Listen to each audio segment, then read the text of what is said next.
Have you ever been in a meeting and heard someone say, let's touch base, or it's still up in the air, and you had absolutely no idea what they meant? You're nodding along, pretending you understand, but inside you're thinking, what are they even talking about? Here's the truth. Native speakers use phrases at work that you'll never find in your textbook.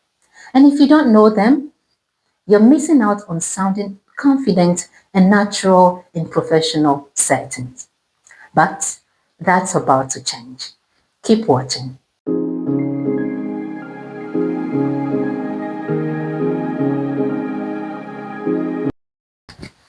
Hi there, I'm Faith from Faith Links English, where we build English skills for work and connection.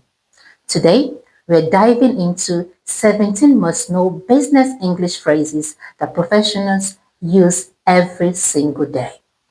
The kind of phrases that make you sound like a true insider. If you work in an international company, if you're preparing for job interviews, or if you just want to communicate more naturally with colleagues, this video is for you.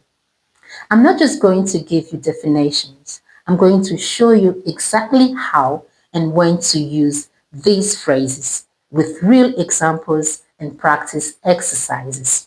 So, grab something to write with. And make sure you stay till the end because by the end of this video, you're going to sound so much more confident at work. Let's get started. Let's start with phrases you use when communicating with colleagues and keeping everyone informed. Touch base. This is one of those phrases you'll hear constantly in business settings. To touch base means to talk to someone briefly to give or get an update.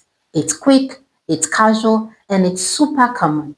For example, let's touch base tomorrow after the client meeting. You're not planning a long discussion, just a quick check-in. In the loop. If you're in the loop, it means you're informed and up to date about something. Imagine a loop of people passing information around. If you're in that loop, you're getting all the updates. For example, please keep me in the loop about any changes to the schedule. You want to stay informed, right? That's being in the loop. Next phrase, number 3. Give someone a heads up. This one's really useful. A heads up is a warning or piece of information given in advance to prepare someone. It's like tapping someone on the shoulder and saying, hey, just so you know. For example, just a heads up, the meeting has been moved to 2 p.m. Or you might say, thanks for the heads up when someone warns you about something. It's casual, it's friendly, and very common. Next one is reach out. This is business speak for contact someone. Instead of saying, I'll call the client or I'll email the supplier, you say, I'll reach out to the client later today. It sounds more professional and covers all forms of communication, email, phone, message, you name it. Now, let's talk about phrases that show you're proactive and responsible, qualities every employer loves. Phrase number 5, take the lead. When you take the lead, you're the person who guides or manages a task or project. You're stepping up and saying, I've got this. For example, Bill, can you take the lead on the presentation next week? It shows initiative and leadership. Number 6, take ownership. This phrase is all about accepting responsibility and working hard to make something successful. It's not just doing your job, it's caring about the outcome. For example, she took ownership of the project and made it a success. When you take ownership, people trust you. And phrase number 7, run something by someone. This phrasal verb means to quickly show or explain something to someone to get their opinion or approval before moving forward. It's like a mini check-in. For example, can I run this idea by you before the meeting? You're asking for feedback before you proceed. It's respectful and collaborative. Now let's look at phrases you will use when discussing plans, deadlines, and decisions. Number 8, push back the deadline. Sometimes things don't go according to plan, right? To push back the deadline means to move it to a later date. For example, we're not ready yet, so we'll need to push back the deadline by a week. It's a polite, professional way to ask for more time. Phrase number 9, up in the air. If something is up in the air, it's not yet decided or settled. It's still uncertain. Think of a balloon floating in the air with no clear direction. For example, our vacation plans are still up in the air because we don't know if we'll get time off. Nothing's confirmed yet. And phrase number 10, call the shots. The idiom means to be the person who makes the decisions. You're in charge.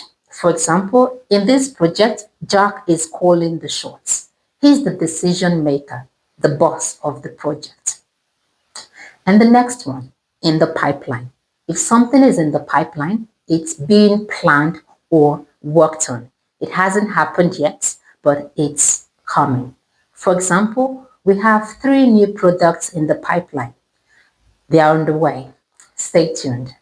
Now, number 12, layout. When you lay something out, like options, a plan, or details, you explain it clearly and in an organized way. For example, they laid out the options during the meeting and asked for feedback. Everything is presented neatly so people can understand and decide. Now let's move on to phrases that relate to solving problems and thinking creatively, skills that set you apart at work. Number 13, think outside the box. This is a classic. To think outside the box means to think in a creative or different way, not just following the usual approach. For example, we need to think outside the box if we want to stand out from the competition. You're looking for fresh, innovative ideas.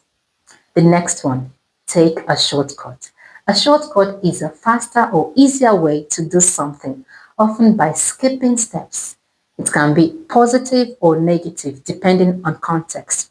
For example, we found a shortcut that saves us 2 hours of manual work each week. That's a good shortcut. But you might also hear, I know it's tempting to take a shortcut, but we need to do this properly. Sometimes shortcuts compromise quality. Number 15, cut corners. Now, speaking of quality, cutting corners means doing something too quickly or cheaply by skipping steps or lowering standards. It's usually negative. For example, they cut corners on the design and now the app keeps crashing. The result? Problems. So don't cut corners when quality matters. Now the next one is flag something. In business, to flag something means to mark it as important or needing attention. Think of a little flag popping up that says, hey, look at this. For example, if you see any errors in the report, please flag them for review. You're bringing attention to something that needs to be addressed.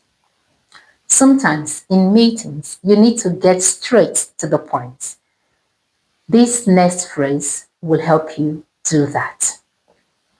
In a nutshell, this idiom means to say something in a short and clear way. Imagine taking a big idea and squeezing it into a tiny nutshell. For example, in a nutshell, the project is behind schedule but still on track to finish. You're giving the essential information without all the details. It's perfect for quick summaries. Okay, time to practice. It's your turn. I'm going to give you 3 scenarios and I want you to think about which phrase fits best. Pause the video and try to answer. Then unpause to check. Your manager asks you to contact a client about a project update.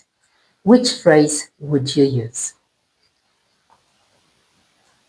Reach out. I'll reach out to the client this afternoon.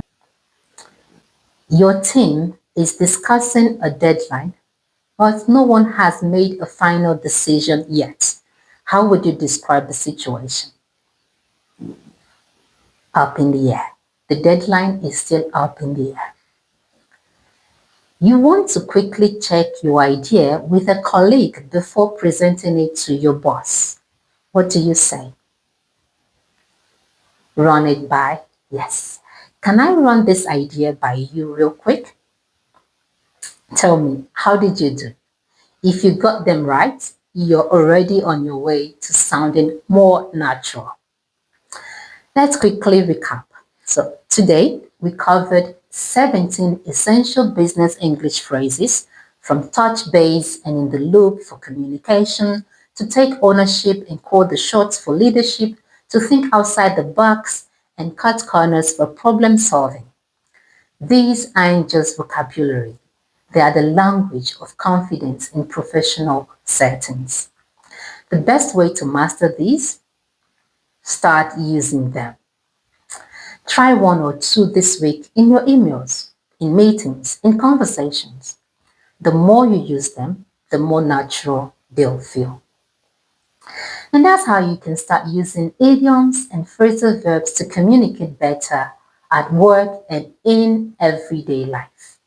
If you found this video helpful, hit that like button and subscribe to Faith Links English for more lessons that bring work and connection together. Drop a comment below. Tell me what English skill you want to master next, and I'll create more videos on the topic just for you. Thank you so much for watching, and remember, learning English isn't just about grammar and vocabulary. It's about sounding natural and confident in real situations. And now you have 17 powerful phrases to help you do exactly that. Keep practicing, keep improving, and most importantly, keep being awesome. I'll see you in the next video. Until then, take care and keep learning.